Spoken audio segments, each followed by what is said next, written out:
감사합니다. 귀한 찬양대 찬양을 받으신 줄 믿습니다. 그리고 두 분 귀한 분의 연주를 받으신 줄 믿습니다. 전 뒤에서 연주를 들으면 자꾸 눈물이 나네요. 개인적으로는 제 꿈이 생각이 나서 눈물이 났습니다.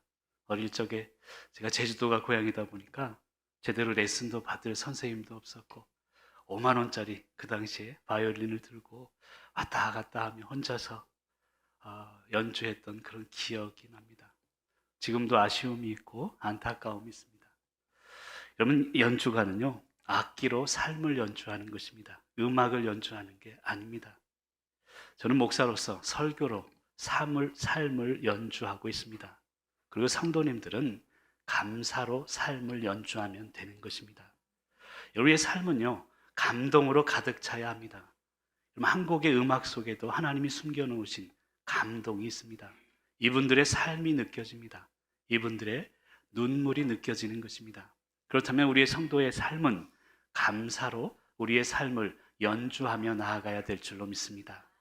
여러분, 우리의 삶은요, 연주자다라고 할 수 있습니다. 오늘도 감사로 그리고 하나님을 향해서 내 삶을 연주할 수 있는 귀한 성도님들 되시기를 간절히 축복합니다. 앞뒤 좌우 인사하겠습니다. 감사로 삶을 연주합시다. 아멘. 여러분, 오늘 설교할 필요도 없겠다라는 생각이 듭니다. 하나님은요, 말씀으로 말씀하십니다. 하지만 때로는 연주로, 때로는 찬양으로 말씀하십니다. 모든 상황을 통해서 하나님은 우리에게 말씀하시는 분이기 때문입니다. 어제 오랜만에 제가 사우나를 갔습니다. 비가 어제 갑자기 오더라고요. 한 6시 지나서 제가 상상하는 게 있어요.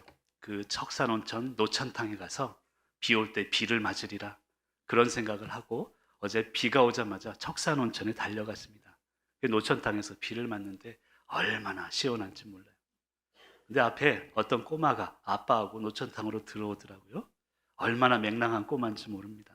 근데 아빠에게 그런 얘기를 물어보더라고요. 아빠, 비는 누가 주는 거야? 그러더라고요. 근데 이 아빠가 교회 다니시는 분인 것 같아요. 그 아이에게 설명을 해주는데 이렇게 설명을 하셨습니다. 하나님께서 주시는 선물이란다, 그러더라고요. 야, 그 말에, 그 문장에 제 부족한 설교보다 더 큰 감동을 받게 되었습니다. 저도 딸이 둘입니다, 배장로님. 그래서 저런 우리 두 분처럼 자랐으면 좋겠다 생각이 드는데 아들 가진 사람 부럽지 않았거든요. 어제는 좀 부럽더라고요. 목욕탕에 같이 갈 수 있다는 게, 그리고 옷을 벗고 그렇게 이야기를 할 수 있다는 게. 왜 이런 이야기를 하냐면 옷을 벗어야 씻을 수 있습니다. 옷을 입은 채로는 우리를 절대 깨끗게 할 수 없습니다. 오늘 말씀 이야기하는 게 그것입니다. 옷을 벗어야 합니다. 체면의 옷을, 그리고 내 비교의 옷을, 세상의 옷을 벗어야 우리는 깨끗하게 씻음받을 수 있는 것임을 믿으시길 바랍니다. 제가 브라질에서 사역할 때요, 희한한 게 있습니다. 브라질 사람들은요, 이 비가 와도 우산을 안 써요. 이 양산을 쓴 사람은 한국 사람들 뿐입니다. 제가 언젠가 한번 물어본 적이 있어요. 아니, 우산 좀 쓰고 양산 좀 쓰지? 그랬더니 이 사람들의 말은요, 비가 오면 맞으면 되고 햇볕이 뜨거우면 태우면 된대요. 이 사람들의 개념은 그렇습니다. 자연은 이기는 대상이 아니라 함께 즐기는 대상이라는 것입니다. 저는 어제 그 노천탕에서 설교 준비를 하게 되었습니다. 그렇구나. 내리는 비는 나를 향한 하나님의 눈물이구나. 그런 생각을 해보았습니다. 사랑하는 성도 여러분, 우리의 눈물이 모여서 우리의 자녀들에게 은혜의 단비가 될 줄 믿습니다. 한 곡의 연주를 들었습니다만 이 연주가 하루아침에 되는 게 아닙니다. 눈물이 쌓여서, 그리고 땀이 쌓여서 한 음악이 되듯이 우리의 삶도 마찬가지입니다.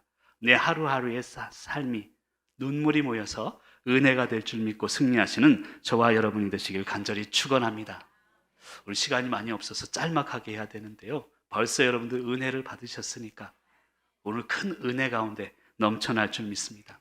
제가 오늘 주보글에도 썼습니다만 아버지와 함께 어릴 적에 제주도에서 낚시를 자주 다녔습니다. 늘 우리 아버지는 낚시는 좋아하셨는데 낚시에 재질은 없으셨다라는 생각이 들어요.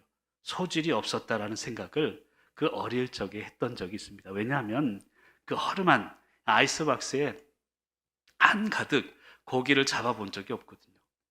근데 하루는 아버지에게 물어본 적이 있습니다. 커다란 짐 자전거 뒤에 타서 아버지, 우리 식구가 2남 4녀거든요.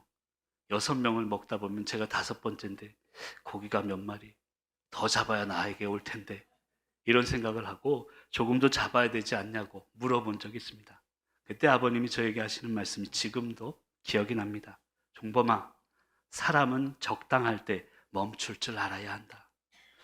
그러면 아버님은 저에게 낚시를 가르쳐 준 게 아니라 적당하게 사는 법을 가르쳐 준 줄 믿습니다. 그러면 하나님의 은혜는요, 많고 적음에 있지 않습니다. 많아서 감사하고 적어서 원망하고 이것은 진정한 감사가 아닙니다. 적당함의 은혜가 진정한 감사임을 믿으시길 간절히 축복합니다. 그러면 그래서 행복은 소유에 있는 게 아닙니다. 행복은 감사에 있는 것임을 믿으시길 간절히 축복합니다. 여러분, 행복하면 감사하죠. 그런데 감사해야 행복할 수 있다는 것을 알아야 합니다.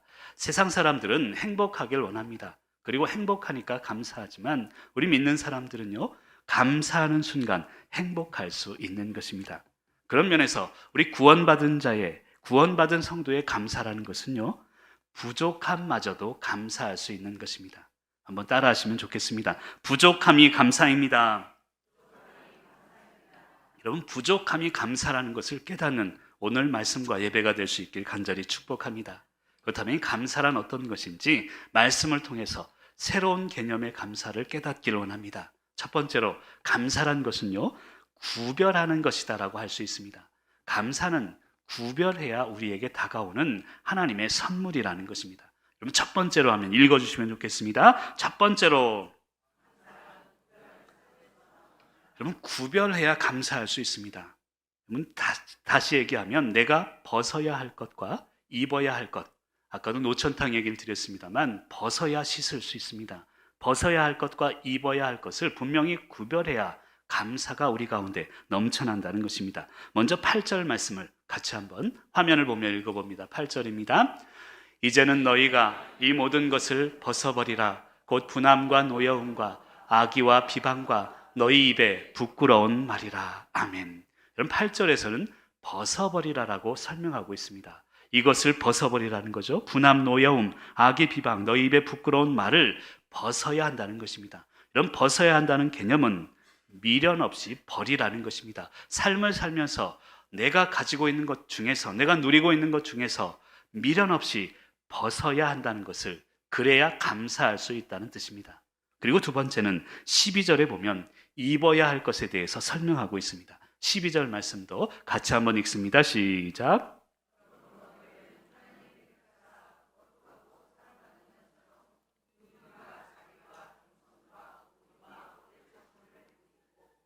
입을 것에 대해서 긍휼, 자비, 겸손, 온유, 오래 참음을 입으라라고 설명하고 있습니다. 계속해서 이어지는 9절에도 보면 옛사람, 그 행위는 벗고 새 사람, 하나님의 형상을 따라 새롭게 하심을 얻은 자, 그것을 입을 것을 설명하고 있다는 것입니다.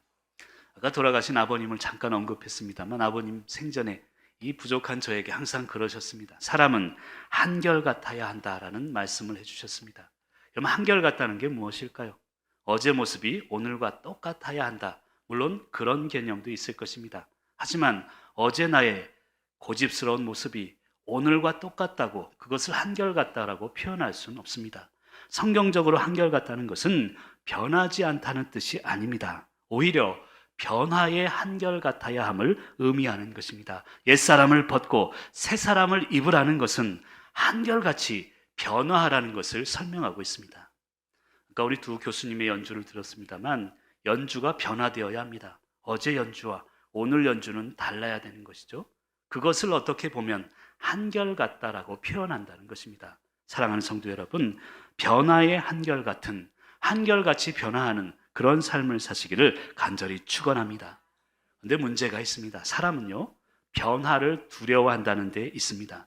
익숙함에, 그리고 길들여지면 힘들어진다는 것입니다. 우리 두 교수님 얘기를 해서 자꾸 죄송합니다만 처음 바이올린을 배우는 사람을 가르치는 게 낫지, 이 잘못된 자세를 익힌 사람을 뜯어 고치는 것은 더 힘듭니다. 모르긴 몰라도. 그렇죠? 우리도 마찬가지입니다. 우리가 세상에 익숙해져 있다면 그것을 뜯어 고치는 게 힘든 이야기라는 것입니다. 그래서 이것을 구별해야 진정한 감사가 우리 가운데 넘쳐날 수 있다는 것입니다. 우리 목사님들끼리 얘기입니다만 교회만큼 변화를 두려워하는 공동체가 없습니다. 그럼 교회는요, 하던 거 안 하면 힘들어해요. 그리고 안 하던 거 하면 또 힘들어합니다. 여러분, 그러나 우리가 오늘 말씀을 통해서 분명히 알아야 되는 것은 옛사람은 이제 벗어야 된다는 것입니다. 그래야 씻을 수 있다는 것입니다. 그리고 새 옷을 입어야 된다는 것입니다. 그래야 한결같이 변화하는 삶을 살게 된다는 것입니다. 그리고 예수님을 믿는다는 것은 과거의 옷을 벗고 새로운 옷을 입는 것을 의미합니다. 과거의 시간을 벗으라는 것입니다. 그리고 미래를 입으라는 것입니다. 과거를 벗는다는 것은 과거의 감사라는 뜻입니다. 좀 중요한 사실이 있는데요, 과거를 감사하지 않는 자에게 현재의 평안은 약속되지 않습니다. 미래의 소망 또한 없는 것입니다.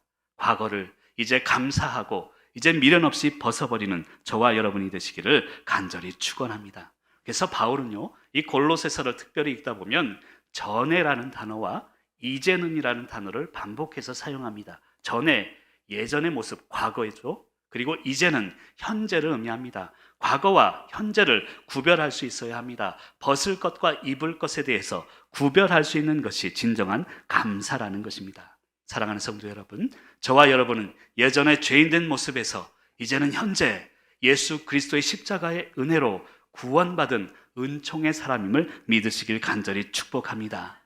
그것이 감사라는 것입니다. 여러분, 그래서 신학적 용어로는 이것을 은총적 감사라고 표현합니다.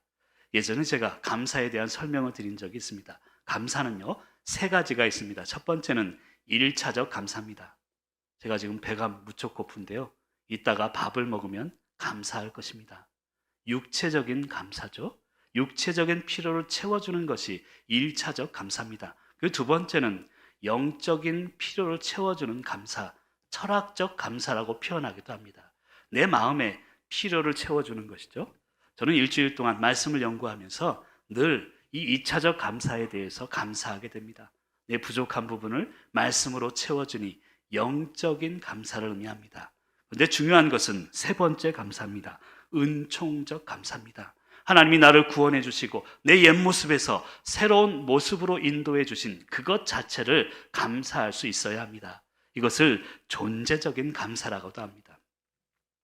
오래된 일이긴 합니다만 저희 누님, 제주도에 계신 피아노 치는 누님이신데요, 그 누님 친구분이 계세요. 근데 어린 딸이 있는데 이제 접촉 사고가 난 거예요. 툭 쳤는데 잠깐 넘어졌어요. 근데 일어나서 뭐 괜찮으니까 이 누님 친구분이 그냥 괜찮으니까 보냈어요. 조심하시라고. 근데 그날 저녁에 이 아이가 끙끙 앓더니 며칠 만에 죽어버렸어요. 너무너무 충격을 받았어요. 그래서 이 교통사고가 나면 그냥 흘려보내서는 안 됩니다. 병원에 가서 늘 체크하고. 근데 왜 이야기를 하냐면 그분이 그래요. 누님 말에 의하면 어디가 부러져도 좋고 어디가 아파도 좋은데 이 아이가 내 앞에 존재만 했다면, 살아만 있다면 좋을 텐데. 여러분, 은총적 감사라는 것은 그것입니다. 내가 비록 부족하고 어려워도 고난 가운데 있어도 존재 자체만으로도 감사할 수 있는 것, 그것이 은총적 감사라는 것을 믿으시길 바랍니다. 사랑하는 성도 여러분, 이 은총적 감사는 옛 모습과 지금의 새로운 모습을 구별하는 데서 온다는 것을 믿으시길 간절히 축복합니다. 그리고 오늘 말씀 13절, 14절에 보면 사랑을 더하라 라고 명령하고 있습니다.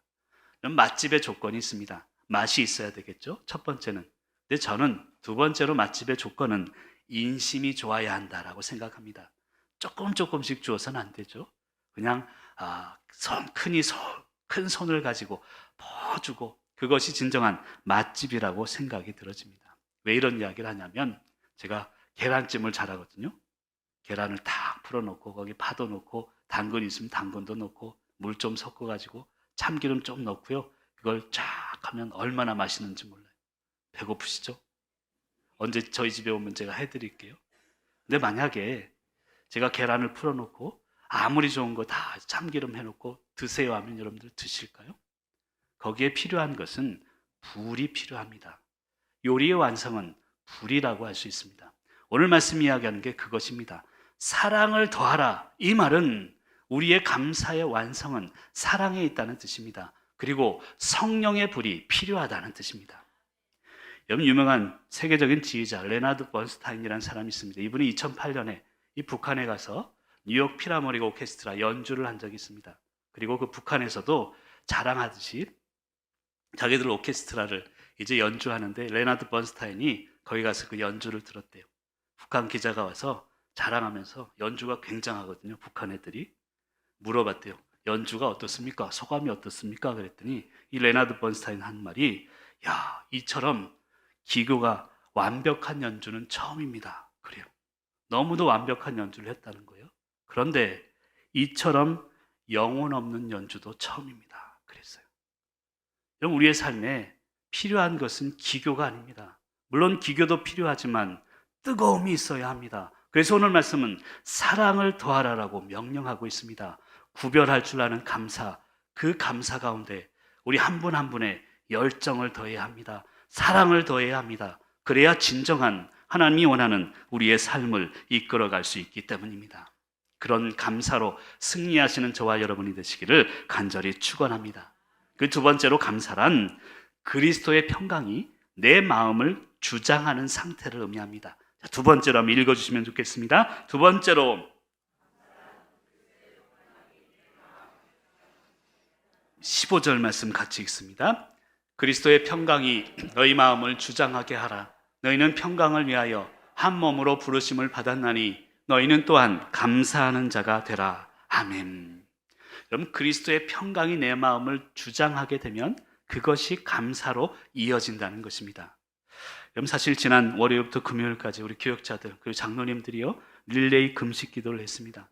그리고 금요일 날 중요한 일 때문에 함께 기도하고 금요일 새벽에 새벽 기도를 인도하면서 주신 말씀이 그 말씀이에요. 평안함을 선물로 주실 것을 저에게 확신을 주셨습니다. 근데 일주일 동안 제가 금식하고 장로님들과 함께 기도하면서 느낀 게 있어요. 평안함은요 담대함을 통해서 오는 것이구나. 그것을 느꼈습니다. 처음에는 걱정도 되고요 염려도 되고 근심도 되었습니다. 그런데 내 일이 아니에요. 내 개인적인 일이라면 내가 걱정하겠지만 하나님의 일이에요. 교회의 일입니다. 그렇다면 당당할 수 있습니다. 담대함을 가지니 하나님이 나에게 평안함을 선물로 주셨음을 저는 깨닫게 되었습니다. 여러분, 인간은요 적극적인 담대함과 소극적인 비겁함 사이에 살아가는 존재라고 할 수 있습니다. 말이 어려운 것 같지만 어렵지 않습니다. 여러분, 담대함은 어떤 때 생기냐 하면 공적인 책임을 감당할 때 생겨납니다.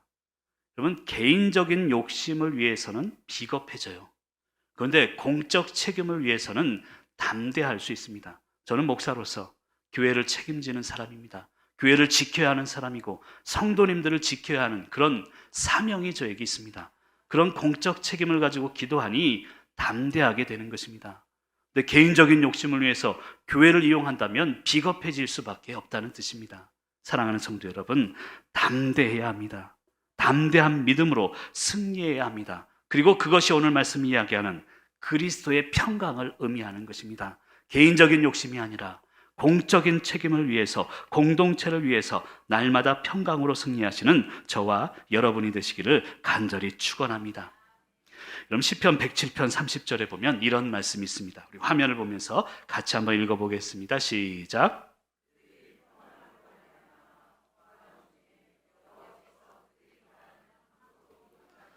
아멘. 여러분, 이 말씀을 제가 금요일 날 새벽에 새벽 기도 후에 받았는데 얼마나 평안한지 몰라요. 하나님이 우리의 소원의 항구로 인도하신대요. 아멘도 안 해주시고. 여러분, 인도하심을 믿으시길 바랍니다. 그런데 어떤 때 인도하냐 하면 평온함으로 말미암아 기뻐하는 중에. 여러분, 최선 다하지 말라는 이야기 아닙니다. 최선 다하시길 바랍니다. 그런데 우리 마음 가운데 평안함이 있어야 합니다. 최선 다하면서 불안하다면 잠깐 멈춰야 합니다. 그리고 말씀을, 기도를 통해서 평안함을 되찾아야 하나님이 소원의 항구로 우리를 인도하신다는 뜻입니다. 여러분, 중요한 것은요 일상의 평온함을 우리가 잊고 산다는 데 있습니다. 아까도 얘기했지만 존재 자체가 기쁨입니다.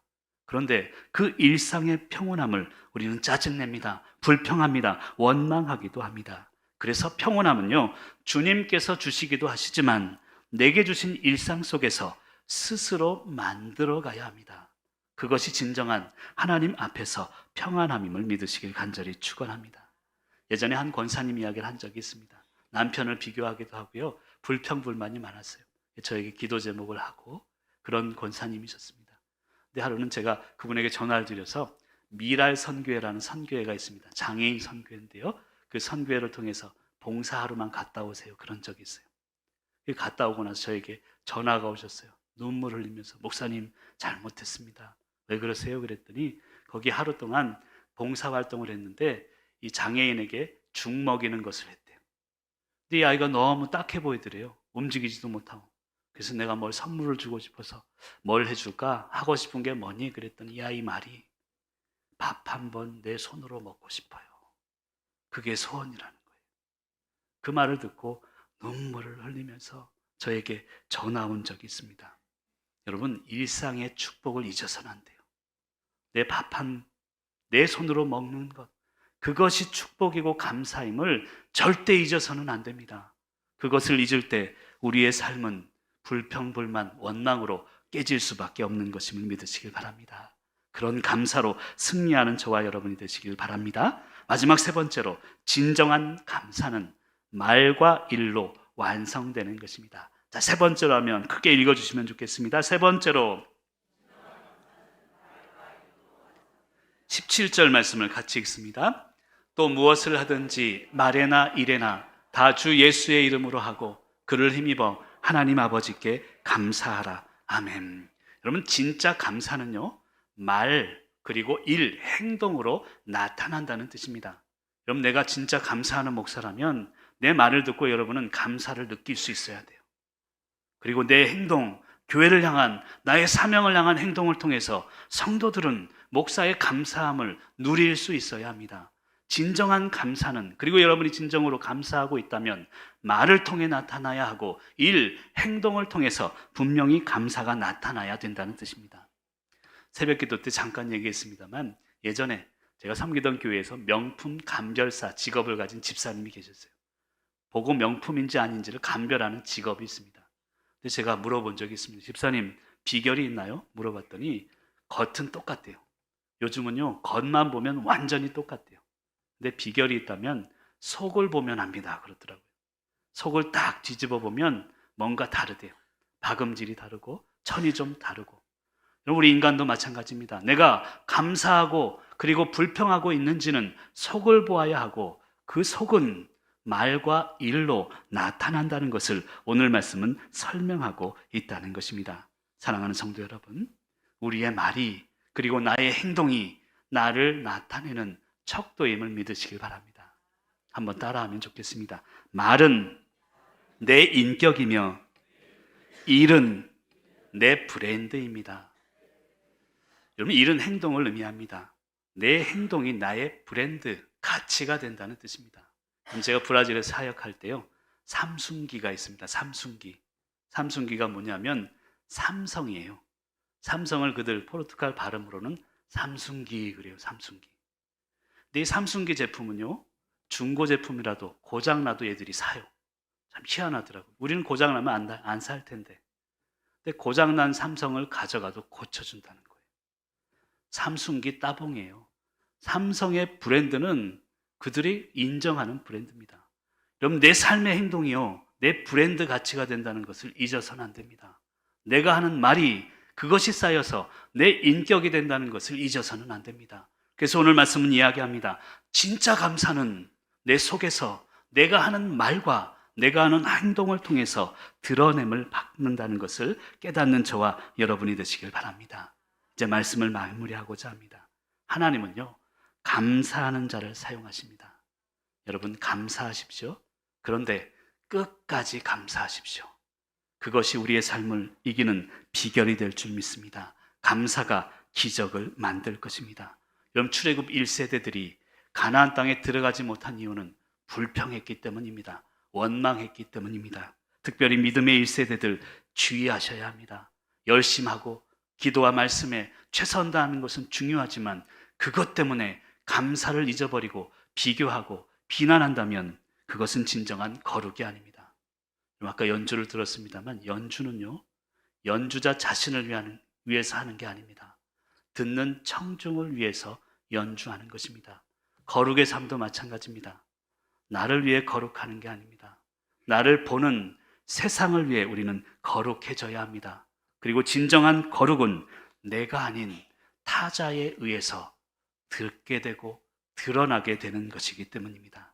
사랑하는 성도 여러분, 오늘 연주가의 연주를 듣는 그 마음으로 우리는 우리의 삶을 들려주어야 합니다. 내 말을 통해, 내 인격을 들려주시고 내 일, 행동을 통해서 내 삶을 들려주시는, 삶을 연주하시는 귀한 성도님들이 되시기를 간절히 축원합니다.